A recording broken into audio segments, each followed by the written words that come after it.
હરિઓમ વિદ્યાર્થી મિત્રો, આજે આપણે એસે ઓન દિવાળી એટલે કે દિવાળી પર નિબંધ લેખન વિશે અભ્યાસ કરશું. અહીંયા તમને દિવાળી વિશે અમુક સેન્ટેન્સ આપેલા છે, તો ચાલો એમના વિશે અભ્યાસ કરીએ. પહેલી લીટીમાં આપ્યું છે, Diwali is an important Hindu festival celebrated through the country.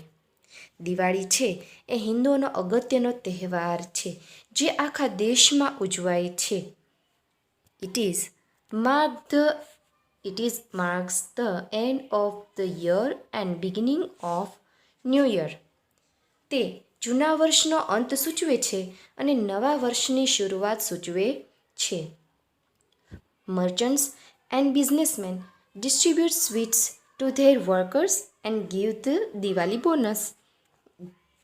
મર્ચન્ટ્સ એટલે કે વેપારીઓ, બિઝનેસમેન્સ એટલે કે ઉદ્યોગપતિઓ, ડિસ્ટ્રીબ્યુટ એટલે કે વહેંચવું, મીઠાઈઓ વહેંચે છે. વેપારી અને ધંધાદારી લોકો પોતાના કારીગરોમાં મીઠાઈઓ વહેંચે છે અને દિવાળીની બોણી આપે છે. બોનસ એટલે કે બોણી આપે છે. And give them a Diwali bonus. It is the favourite festival of children. તે ફેવરિટ એટલે કે ખૂબ જ પ્રિય, તે બાળકો માટે ખૂબ જ માનીતો તહેવાર, ખૂબ જ પ્રિય તહેવાર છે. As they get new clothes to wear, plenty of sweets to eat, and above all the plenty of fireworks to set off.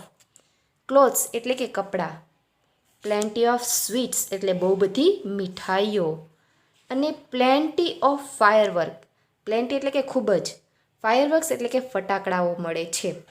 બાળકો માટે આ તહેવાર ખૂબ જ માનીતો છે કારણ કે તેમને પહેરવા માટે નવા કપડાં, ખાવા માટે પુષ્કળ મીઠાઈઓ અને એથી વિશેષ ફોડવા માટે પુષ્કળ ફટાકડા મળે છે.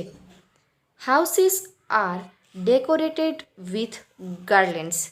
ઘરો ફૂલના હારથી શણગારાય છે. Earthen lamps are lighted and rows of electric lights are put up on the houses and buildings. Earthen lamps એટલે કે માટીમાંથી બનાવેલા દીવડાઓ હોય છે, એ માટીના દીવડાઓ પ્રગટાવાય છે અને ઘરો તથા ઇમારતો પર ઇલેક્ટ્રિક રોશનીઓથી હારો કરાય છે.